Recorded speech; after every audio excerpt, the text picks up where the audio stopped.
就有一个很热心的里长就跟我说，你知道为什么大家都喜欢坐在你旁边吗？因为那个当服务人员上菜的时候，菜到我的面前就会停，因为我是蔡慧婷，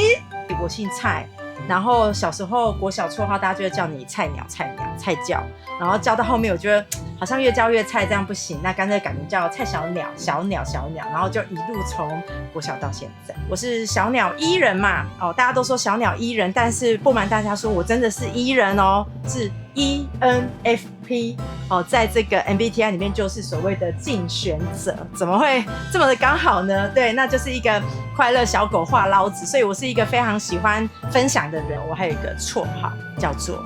手摇饮女王，因为工作关系跑来跑去啊，真的是喝遍大江南北，就近在那边买了一杯木饮，在重和路上也是我的爱店，很推他们的那个香草系列。